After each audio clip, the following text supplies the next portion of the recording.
사무엘하 9장 1절에서 13절까지 말씀 한 번 더 보도록 하겠습니다.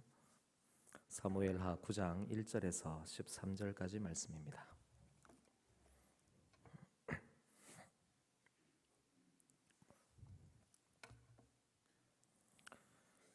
우리 함께 한 절씩 교독하도록 하겠습니다. 다윗이 이르되 사울의 집에 아직도 남은 사람이 있느냐? 내가 요나단으로 말미암아 그 사람에게 은총을 베풀리라 하니라.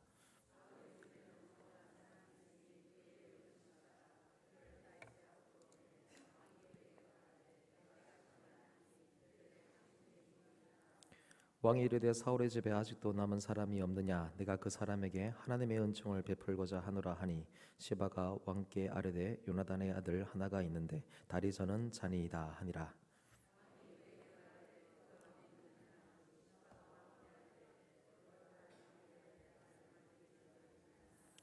다윗 왕이 사람을 보내어 로드발 암미엘의 아들 마길의 집에서 그를 데려오니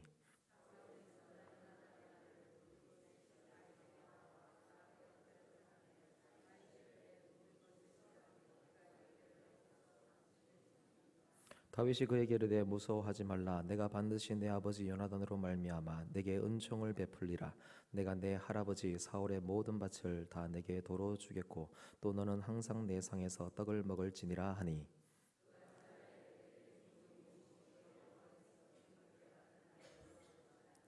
왕이 사울의 시종 시바를 불러 그에게 이르되 사울과 그의 온 집에 속한 것은 내가 다 내 주인의 아들에게 주었노니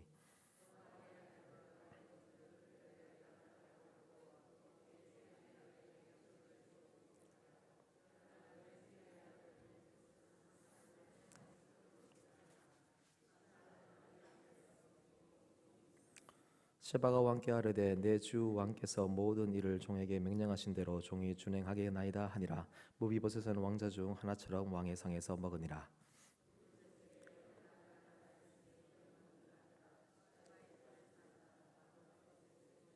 같이 읽겠습니다. 무비보셋이 항상 왕의 상에서 먹으므로 예루살렘에 사니라. 그는 두 발을 다 절더라. 아멘. 지난 시간에 무비보셋이 다윗의 은총을 받아서 죽을 수밖에 없는 아주 비참한 처지에 있었던 그 무비보셋이 왕자들과 함께 다윗과 함께 한 상에서 먹을 수 있는 그런 은혜를 받았다라고 했습니다. 그 은혜를 받은 이유가 무엇이라고 했죠? 그 은혜는, 그 은총은 어떻게 주어졌다고 했습니까? 무엇 때문에? 웅엉웅엉 하니까 뭔 소리인지 모르겠습니다. 단 하나밖에 없죠. 요나단으로 말미암아. 그래서 아버지 잘 둬서, 맞죠? 아버지를 잘 둬서 그런 겁니다. 자, 여러분들에게 축복 한번 할까요? 여러분의 자녀가 여러분으로 말미암아 하나님의 은총을 풍성히 받기를 바랍니다. 여러분을 통하여서 하나님의 은총이 흘러가서 여러분의 자녀에게 또 그 자녀의 자녀에게 계속해서 흘러가기를 바랍니다. 오늘 말씀은 지난 시간에 하려고 했던 건데요. 조금 더 이제 보충하도록 하겠습니다. 하나님의 은총을 받은 사람의 공통점이 있습니다. 무비보셋이 하나님의 은총을 받았는데 그 하나님의 은총을 받는 것에 대해서 그가 어떤 또 마음의 자세가 하나 있더라고요. 그 자세가 무엇이냐면 8절을 한번 보시기 바랍니다. 8절을 보시면은 무비보셋이 다윗 왕 앞에 와서 자기 자신을 뭐라고 합니까? 죽은 개 같은, 죽은 개 같은 나, 죽은 개 같은 우리라고 이렇게 표현을 하죠. 하나님의 은총을 받는 사람들에게 공통적으로 나타나는 반응 하나가 있는데 그게 뭐냐 하면은 자기 자신이 하나님 앞에서 아주 낮아진다고 하는 공통점을 가지고 있습니다. 우리 교회 성도님들 중에 기도하실 때나 또 이렇게 말씀을 하실 때 보면은 한 번씩 자기 자신을 향해서 벌레만도 못한 이 죄인을이라고 이렇게 표현하시는 분들이 있으세요. 어떤 분들은 이렇게 말하면은 아주 기분 나빠하시는 분들이 계시더라고요. 내가 왜 벌레고 이렇게 하시는 분들이 있는데 아닙니다. 자기 자신을 향하여서 내가 벌레만도 못해요. 벌레만도 못해요.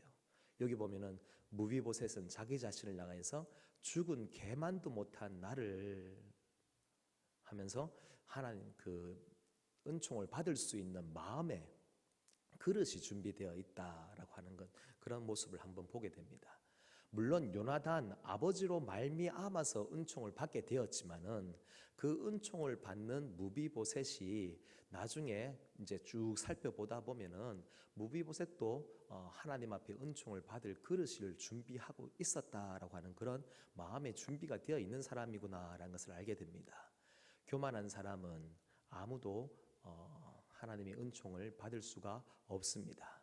하나님의 은혜는 마음을 비운 사람들, 그래서 자기 자신이 낮춰지고 낮아지고 또 낮아지는 그런 사람에게 하나님의 은혜가 더욱더 풍성히 임함을 여러분 꼭 기억하시고, 여러분 죽은 개 같은 나 듣기 싫은 말이고 내가 하기 싫은 말일지라도 여러분은 자기 자신을 어떻게 하면 낮출 수 있을까? 내가 더 낮아져서 그래서 하나님의 말씀을 듣겠습니다. 하나님의 은혜를 듣겠습니다. 높은 곳에 있으면요, 높은 자리에 있으면은 귀가 막힙니다. 아십니까?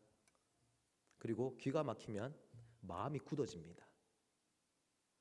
마음이 굳어지면은 하나님의 말씀이 뿌려져도 그 마음밭이 나쁜 마음밭이 되기 때문에 하나님의 은혜가 임하기가 힘듭니다.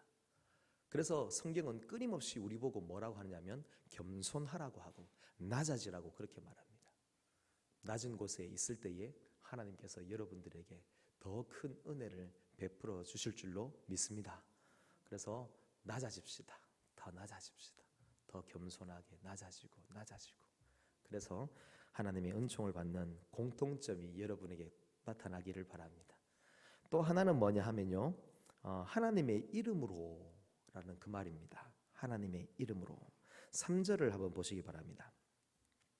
왕이 이르되 사울의 집에 아직도 남은 사람이 없느냐? 내가 그 사람에게 무엇을 베풉니까? 하나님의 은총을 베풀겠다라고 그렇게 말합니다. 다윗은 은총을 베푼 사람인데요.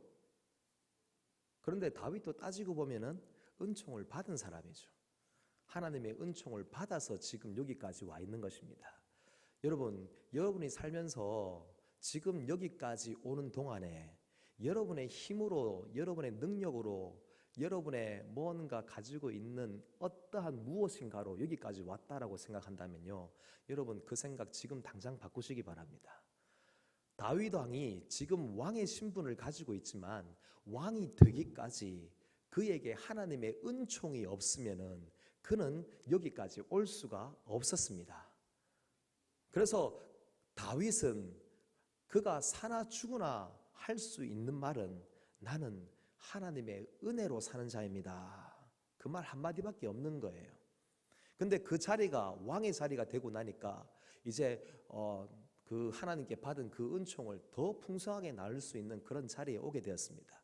그러니 그 은총을 나누어 주는데, 베풀어 주겠다고 하는데, 그 하나님께 받은 그 은총을 자기 자신의 이름으로 내는 것이 아니라 누구의 이름으로 내는 것이죠? 하나님의 이름으로 내는 것입니다. 여러분, 하나님께 은총을 많이 받으시기 바랍니다. 그리고 하나님께 받은 그 은총으로 여러분의 사는 날들이 계속해서 지속되면서 내가 서 있는 그 자리, 나의 힘으로 된 것이 아니고 나의 능력으로 된 것이 아니라 하나님의 은혜로 되었다고 고백하시고, 그리고 그 받은 것을 가지고 이제는 하나님의 이름으로 여러분 하나님의 은혜를 흘려보내는 여러분이 될 수 있기를 바랍니다. 다윗은 하나님의 은총을 누구로부터 받았을까요? 하나님도 분명히 사람을 통해서 역사하시는데,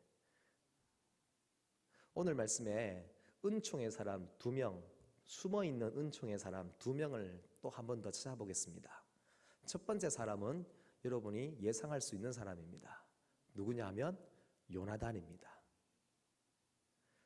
요나단이 은총의 사람이죠. 하나님의 받은 그 은총을 나누어 주었던, 흘려보냈던 사람입니다. 누구에게 흘려보냈습니까? 다윗에게 흘려보낸 사람입니다. 요나단이 은총의 사람이 될 수 있었던 비결은 무엇이냐 하면 욕심을 내려놓아서 그렇습니다. 사랑하는 우리 성도 여러분, 여러분에게 욕심이 많습니까? 욕심이 많으면요, 하나님의 은총이 내 마음속에 자리할 수가 없습니다. 왜냐하면 하나님의 은혜가 자리해야 할 내 마음 한구석에, 내 마음 자리 곳곳에 내 욕심이 가득하니까 이미 채워져 있는 그 욕심을 다 내려놓고 하나님 앞에서 내 마음이 변화되어서 그 욕심 대신에 하나님이 주시는 은총이 내 안에 흘러 넘칠 수 있도록 그렇게 살아야 되지 않겠습니까? 요나단은 욕심을 내려놓았습니다. 무슨 욕심을 내려놓았을까요? 왕이 될 수 있는 자리입니다. 요나단은 사울 왕의 아들입니다. 유력한 차기 대권 주자입니다. 다윗만 죽으면 왕이 될 수 있는 것이죠. 그래서 다윗을 죽이려고 하는 아버지 사울 왕을 응원할 수 있는 사람입니다. 열심히 응원하면서 아버지 화이팅 이렇게 할 수 있는 사람입니다. 그럼에도 불구하고 그는 어떻게 합니까? 오히려 사울 왕을 막습니다. 그리고 요나단이 그 다윗을 살려줍니다. 은총을 베풀고 하나님의 은혜를 베풀고 하나님께 받은 그 사랑을 또 나누어 주고 하면서 그렇게 욕심을 내려놓고 살아가는 것이죠. 은총은 흘러가듯이 은총은 돌고 돕니다. 참 이상하게도 요나단이 다윗에게 은총을 베푸니까 이번에 다윗은 누구에게 은총을 베풉니까? 요나단의 아들인 무비보셋에게 은총을 베풉니다. 그래서 하나님의 은총은요, 하나님의 은혜는 한 곳에 머물러 있는 것이 아니라 계속해서 흘러갑니다. 사람이 하나님의 은혜를 베풀 수 있을까요? 없을까요? 없어요. 하지만 하나님의 은혜를 통과할 수는 있어요. 그래서 그 하나님의 은혜 받은 자는 늘 그 받은 은혜를 자기 안에 가두어 두어서는 안 됩니다. 그래서 나보다 고통스러워 있는, 나보다 눈물 흘리는 사람, 나보다 아픈 사람, 나보다 더 괴로움 중에 있는 사람들에게 내가 받은 그 하나님의 은혜가 흘러갈 수 있도록 나는 늘 나의 마음을 열어놓아야 되는 것이죠. 여러분, 우리 모든 거제 오산나교회 성도 서로가 하나님의 은총을 흘려보내는 통로가 될 수 있기를 바랍니다. 요나단이 바로 그런 하나님의 은총을 흘려보낸 그런 사람이라는 것입니다. 두 번째로 숨겨진 또 다른 은총의 사람이 있습니다. 그 사람은 누구냐 하면요, 잘 안 보이는데 한 군데 딱 보이는 게 있습니다. 여러분 4절에 한번 보시기 바랍니다. 4절에 보시면 왕이 그에게 말하되 그가 어디 있느냐, 즉 다윗 왕이 묻죠. 그 사울의 집에 남은 자가 있느냐 없느냐라고 물을 때에 거기에 대해서 있다고 합니다. 다리 저는 자가 있는데 라고 하면서 소개를 합니다. 그런데 여러분 잘 보십시오. 하니 시바가 왕께 아뢰되 로드발 암미엘의 아들 마길의 집에 있나이다 하니라 라고 이렇게 되어 있죠. 숨겨진 은총의 사람 또 한 사람이 누구냐면 바로 마길이라고 하는 사람입니다. 마길. 왜 이 사람이 은총의 사람인가 라고 할 때요, 이 사람은 무비보셋을 숨겨주고 무비보셋을 키워낸 사람입니다. 사울과 요나단과 그 아들들이 다 죽었습니다. 맞죠? 다 죽었습니다. 전쟁 중에서 전사를 했습니다. 너무나 급박한 상황 가운데에서 유모가 무비보셋을 안고 도망가다가 그만 땅에 떨어져서 두 다리를 다 절게 되었습니다. 평생 장애인으로 살아야 되는 그런 상황입니다. 너무나 괴롭고 고통스러운 시기가 그에게 온 거죠. 근데 그때 그는 몇 살이라고요? 5살. 이제 5살밖에 안 된 그 어린 아이가 어디에 가야 되겠습니까? 그런데 몰락한 왕가의 후손인 그 무비보셋을 받아준 사람이 있습니다. 그 사람이 누구냐면 로드발 암미엘의 아들 마길이라고 하는 사람입니다. 로드발이라고 하는 그 말이 뜻이 뭐냐 하면요, 목초가 없다라고 하는 그 말입니다. 목초가 없다. 목초가 없다는 말은 뭐죠? 로드발이라고 하는 그 이름을 딱 생각했을 때에 딱 드는 느낌은 아주 척박한 환경 가운데 사는 사람이다라는 것을 알 수 있습니다. 그의 조상들이 아마 광야에서 목초가 없는 광야 그 삭막한 곳에서 살아왔던 조상들, 그런 사람들 같습니다. 목초가 없다라고 할 만큼 그런 척박한 땅에서 살아가고 있는 그였지만, 또 그 집이라고 할 수 있지만, 그가 어떻게 했을까요? 몰락한 왕가의 후손인, 잘못하면은 발각되면 죽을 수도 있는 그런 권력의 투쟁 속에서 죽을 수도 있는 그런 위험에 처한 한 아이를 받아서 그 아이를 키워내는 것이죠. 얼마나 잘 키웠느냐면요, 그 무비보셋이 결혼을 했습니다. 그리고 자식까지 있습니다. 아들까지 있는 거죠. 그때까지 생각해 보십시오. 5살 난 아이를 받아서 어떻게 했겠습니까? 예, 자신의 그 무비보셋의 모든 생계를 다 책임지고 그 아이를 키워내면서, 비록 장애인이지만은 다리를 쭈딱쭈딱 저는 그런 장애인이었지만은, 그래도 그 장애인 아이를 자기의 자식처럼 여기고, 그리고 그 아이를 키워내서 결혼시켜서 또 자식까지 낳게 하고, 그렇게 하면서 아주 물심양면으로 계속해서 힘을 썼다라는 것이죠. 여러분, 척박한 환경, 로드발, 비록 그 환경은 그렇다 할지라도 그의 마음은 하나님의 긍휼과 자비로 풍성했다는 것이죠. 목초는 없을지 몰라도 그의 마음에 하나님의 은총은 가득했다라고 하는 것입니다. 그 은총으로 한 영혼을 책임지고, 한 영혼의 육신과 모든 생활과 그의 모든 아픔과 또 그가 살아오는 동안에 얼마나 자기 자신을 저주하며 살았을까요? 하지만 그에게 끊임없이 희망을 주고 소망을 주고 그렇게 하면서 키워냈던 한 사람이 마길이다라는 것이죠. 여러분, 이런 사람 참 귀하지 않습니까? 우리 거제오산나 교회도 그런 분들이 많습니다.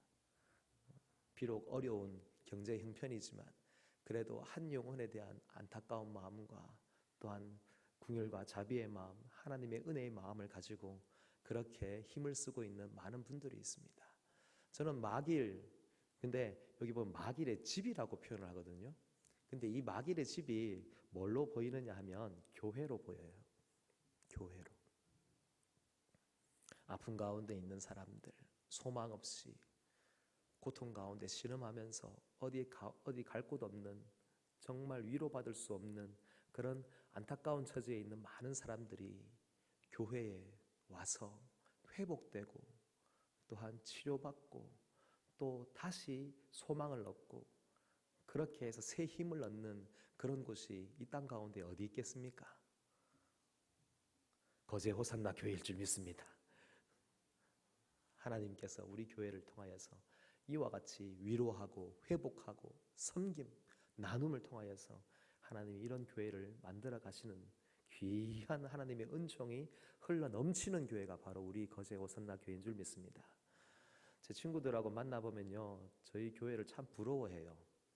제 친구들이라고 하니까 다 목사들이겠죠. 그러니까 목사님들이 참 부러워해요. 아주 요즘 우리 교단에 거제 호산나 교회가 좋은 소문이 나 있더라. 그래서 우리 교회 거제 호산나 교회 거기 참 많은 사람들이 칭찬하고, 또 우리 서대경 목사님 참 칭찬하고, 담임 목사님 새로 오셨는데 또 위로와 회복, 또 많은 선교사님들 위로하고, 또 성도들도 위로받고 말씀에 위로받고 많은 회복들이 일어나고 있더라라고 그렇게 얘기를 듣는가 봅니다.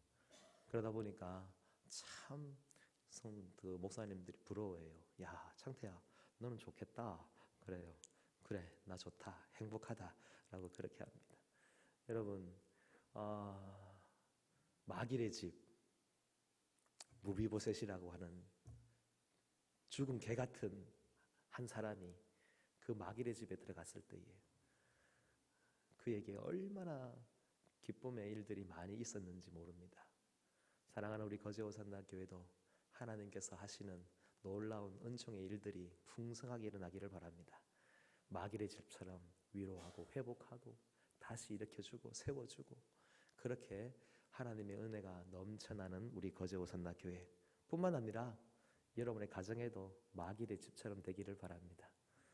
가족들 한 사람 한 사람 하나님의 은혜가 없이 어떻게 살 수 있겠습니까? 하나님의 은혜로 회복되는 역사가 풍성하게 일어나기를 주님의 이름으로 간절히 소원합니다.